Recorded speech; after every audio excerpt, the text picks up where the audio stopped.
Olá você, tudo bem? Eu sou o professor Mota e quero te ajudar a criar experiências de aprendizagem inesquecíveis. Vamos nessa? Quero te convidar agora para uma jornada, uma reflexão sobre aprendizagem direto ao ponto. Para iniciar, imagine que você é uma criança com 8 anos de idade, lá em 1980, e você tivesse a curiosidade de descobrir como que um pássaro voa. Como que você faria isso? Como que você pesquisaria sobre isso? Que recursos você utilizaria? Imagine agora que você é um adolescente exatamente em 1990 e que você está querendo descobrir como que um avião voa. Como que você pesquisa isso? Onde você acessa essas informações? Onde você busca descobrir como é que um avião voa?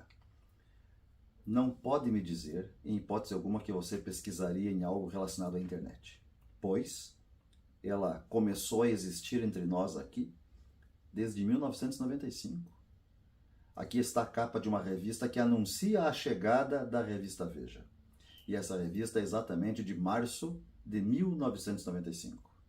De certa forma, comparando com os dias de hoje, era um mundo de escassez você fazer boas descobertas, conectar pontos, entender algo efetivamente.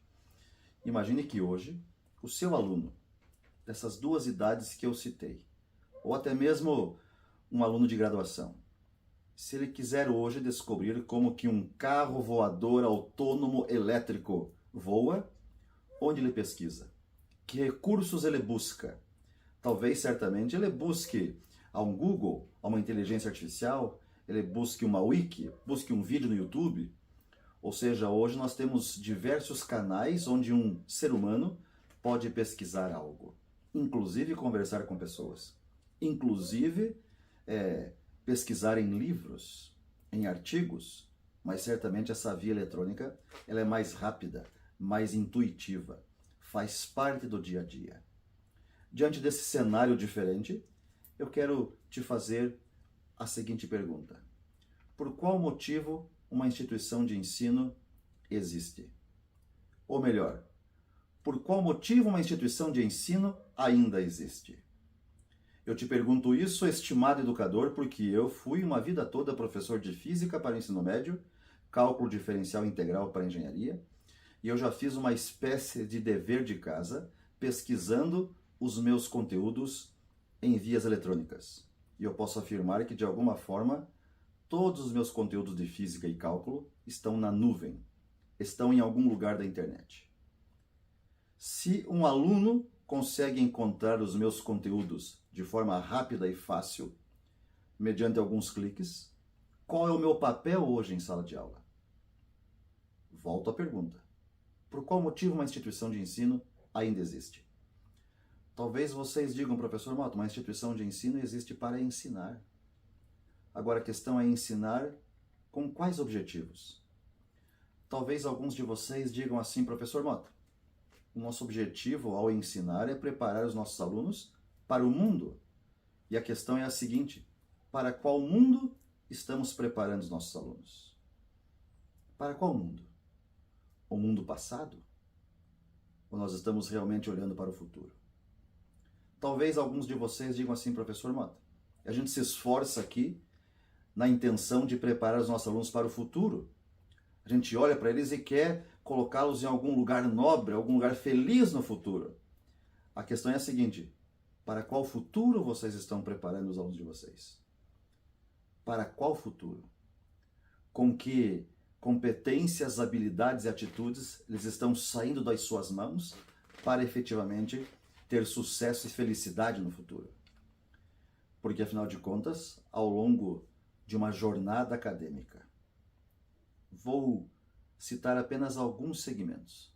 Desde a educação infantil até o fim da graduação, diversos professores se esforçam entregando peças, entregando conteúdos, elementos, conceitos, definições, fórmulas, leis. E nós ficamos na esperança que os alunos consigam encaixar todas essas peças em suas cabeças e que isso faça algum sentido.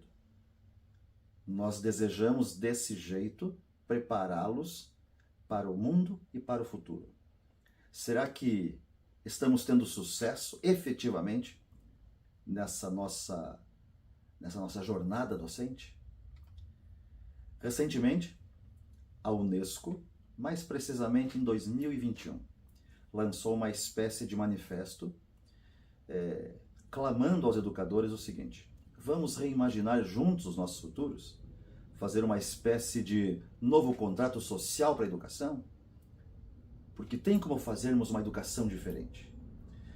Que a gente possa conquistar mais impacto em termos de aprendizagem e não assim tanto o ato de ensinar, mas qual é o resultado que estamos obtendo do ensino. Nesse manifesto, a Unesco faz 3 pedidos, se pudéssemos filtrar para termos uma ação imediata. O primeiro pedido é o seguinte: ao olhar para 2050, teremos um futuro muito diferente, uma vez que estamos preparando os nossos alunos para o futuro. Então, professor, aproveite melhor o tempo em sala de aula. Pare com o excesso de exposições. Aqui eu não estou dizendo, nem a Unesco, que não é para o professor explicar o conteúdo. É ele reduzir o excesso de aulas expositivas. Deixar um pouquinho de lado essa educação centrada em demasia no professor. Não que isso não deva acontecer.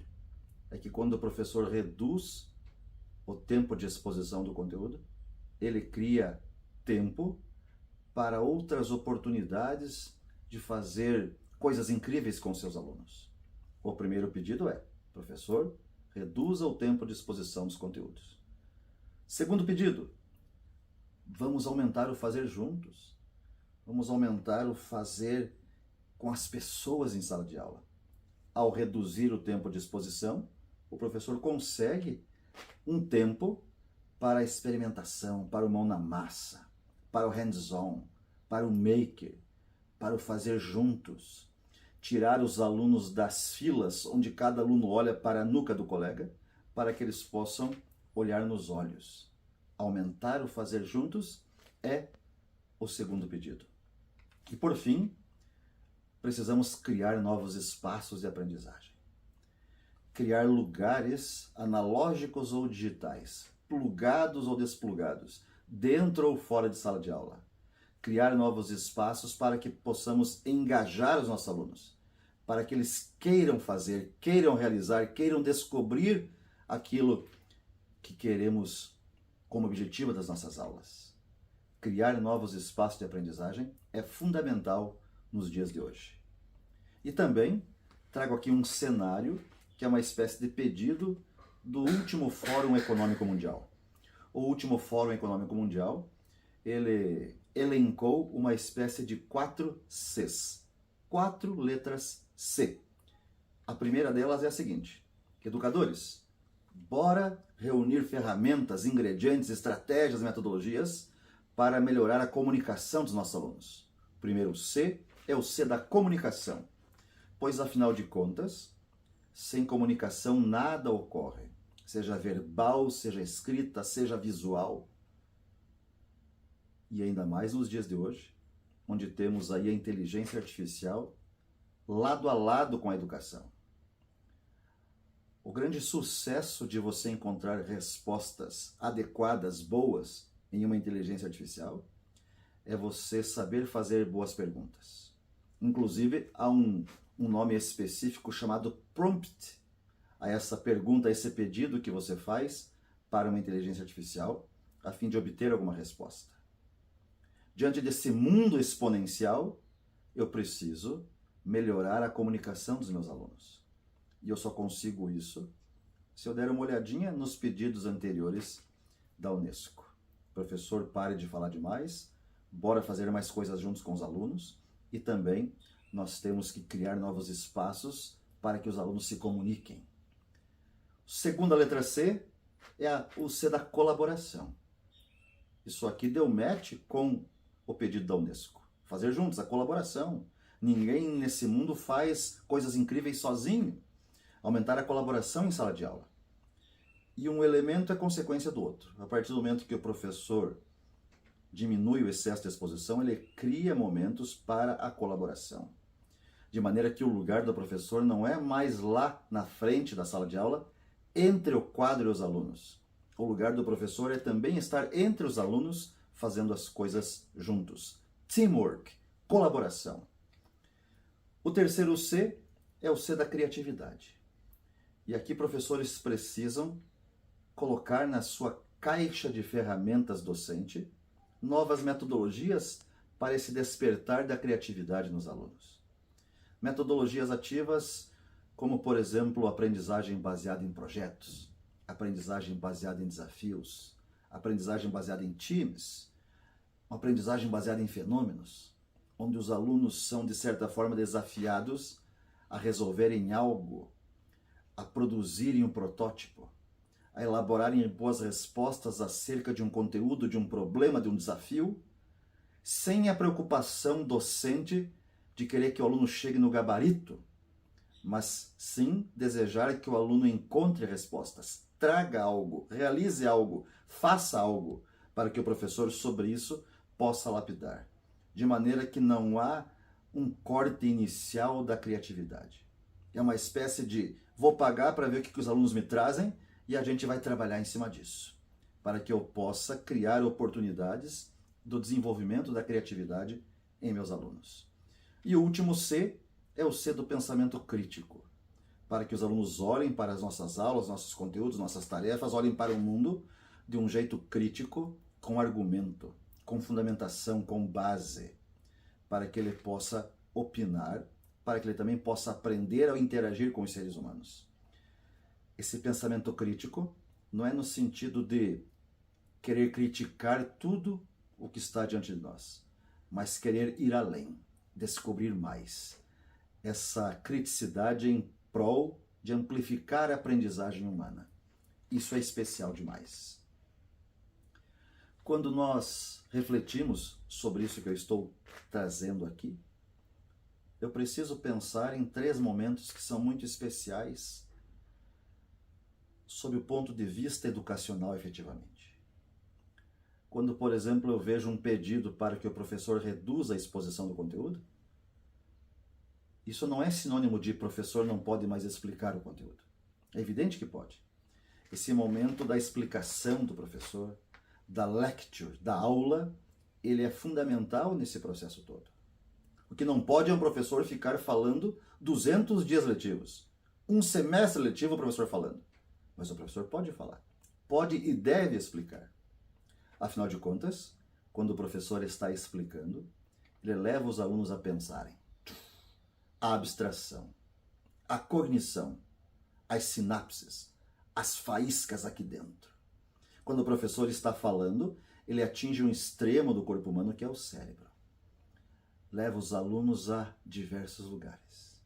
Porém, em uma sala de aula de verdade, sala de aula real, cada aluno que está ali ouvindo, vendo essa explicação do professor, ele faz faíscas diferentes um do outro.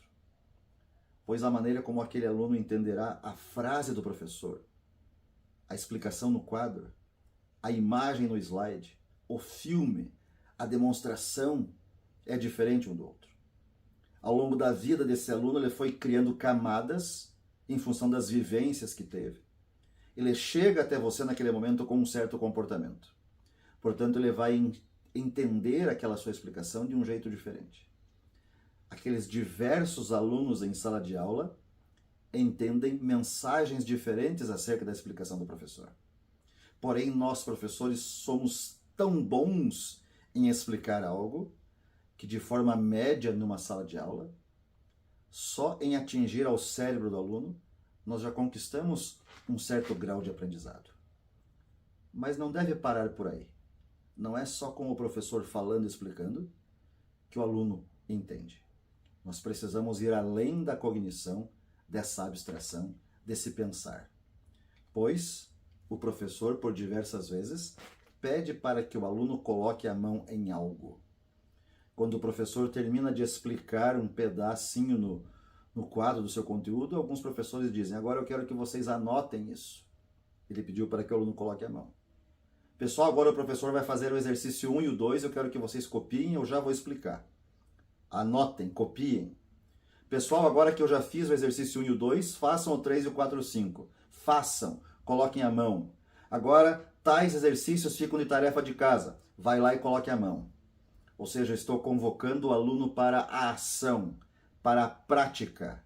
Se antes eu queria atingir ao cérebro do aluno, agora eu estou tentando fazer com que ele mexa com as suas mãos, na esperança que ele consiga conectar as mãos ao cérebro enquanto ele realiza essa atividade. Se antes eu estava com uma espécie de educação centrada no professor, em função da explicação que ele estava fazendo, agora, quando o aluno coloca a mão, eu tenho a educação centrada no conteúdo. E eu quero que o aluno use mãos e cérebro para executar aquilo, para que eu possa amplificar a aprendizagem, para que não fique só na minha fala, ele precisa praticar aquilo. Ao praticar diversas atividades do meu conteúdo, de colocar efetivamente a mão nas tarefas, nos exercícios, nas pesquisas, na produção dos textos, no ligue os pontos, no descubra, nessa repetição eu também tenho um aprendizado. Seres humanos aprendem por associação e por repetição.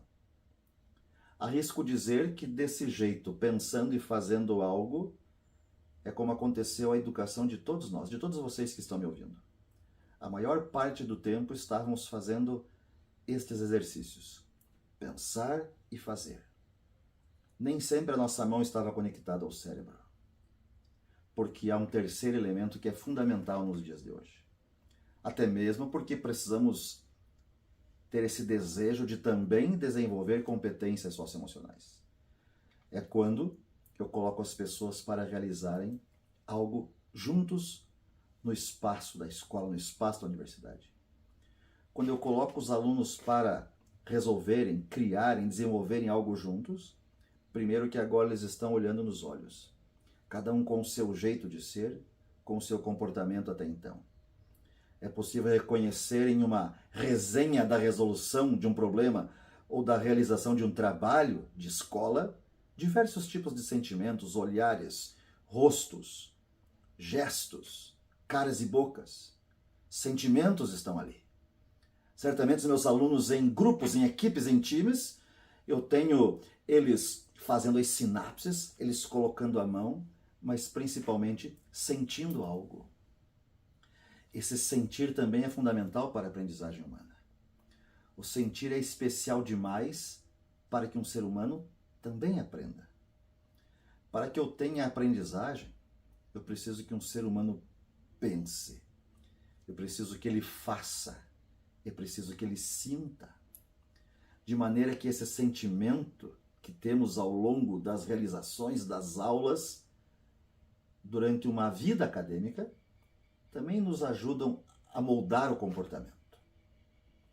Hoje, quando a gente pesquisa o que é aprendizagem em fontes assim muito especiais de neurociência da aprendizagem, autores de vanguarda, autores que realmente têm uma visão diferente sobre a educação, é possível encontrar que aprendizagem é mudança de comportamento. Professor Mota, e como que eu posso amplificar isso? Como que eu posso fazer o meu aluno aprender, então, ou seja, mudar comportamento? Trazendo no contexto das minhas entregas, das minhas aulas, das minhas atividades, momentos em que o aluno pense, momentos em que o aluno faça, momentos em que o aluno sinta. Aqui eu tenho a cognição, a prática e a emoção. Esse tripé, ele é fundamental nos dias de hoje para que nós possamos privilegiar a aprendizagem, sem o excesso de uma palavra lúdica que seria a ensinagem. Vamos amplificar a aprendizagem. Isso traz assim um novo contexto, um novo olhar. Por isso dessa minha conversa com vocês sobre aprendizagem direto ao ponto. Eu quero te ajudar a criar experiências inesquecíveis de aprendizagem, pois hoje um professor ele precisa ser um designer de uma experiência de aprendizagem com emoção. Pois, quando eu olho para o futuro, já que eu tenho essa intenção, esse propósito. Professor Mota, eu quero preparar meu aluno para o futuro. Não é para a prova do bimestre. Não é para o vestibular o ano que vem. Eu quero prepará-lo para o futuro. O que é essencial para mim nos dias de hoje? O que eu preciso olhar? Preciso olhar para o futuro, para o que vem pela frente.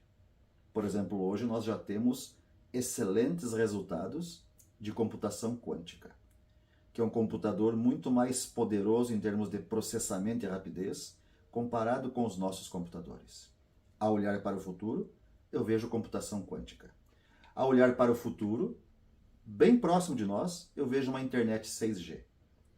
Pois em alguns países asiáticos, testes com internet 6G já estão sendo feitos com muito sucesso. É evidente que precisa de melhorias de infraestrutura, de como que esses pontos se conectam, mas a internet 6G ela é muito mais rápida que a internet de hoje. Se no futuro iminente eu terei computação quântica, e também num futuro muito próximo eu terei internet 6G, como é que vai ficar a inteligência artificial nisso tudo? Cada vez mais assertiva, mais veloz, mais contundente em respostas. Então, se olhar para o futuro, eu tenho que entender que tudo isso vai acontecer. Porém, mesmo diante dessa abundância tecnológica, tem alguns elementos que não podem faltar na educação de hoje. Primeiro, é você colocar seres humanos, junto com seres humanos, para resolverem as coisas, para descobrirem, para colaborarem, para fazerem, pensarem e sentirem juntos. Isso dá um outro tempero, é algo especial para a aprendizagem humana. E diante desse mundo, eu também preciso olhar tecnologias emergentes. De maneira que precisamos fazer essa espécie de mix, esse blended, o melhor dos seres humanos com o melhor da tecnologia, para que possamos conquistar lugares melhores, um mundo melhor. Ao unir com consciência, com lucidez, seres humanos e tecnologias emergentes, certamente criaremos juntos uma educação que liberta. Nós vamos quebrar as correntes, libertando o futuro da aprendizagem. Isso é especial demais. É você fazer juntos, amplificando esse tripé que eu falei para vocês, e ainda tateando, beliscando, mexendo com tecnologias emergentes. Essa mistura levará todos nós a quebrarmos correntes, ou seja, libertar a educação do futuro, essa aprendizagem humana que está por vir. É isso aí, show de bola, bom demais essa nossa primeira conversa dessa série, dessa jornada, aprendizagem direto ao ponto, onde eu, professor Mota, vou te ajudar a criar experiências de aprendizagem inesquecíveis. É isso aí, valeu, um abraço, até breve, tchau, tchau, tchau!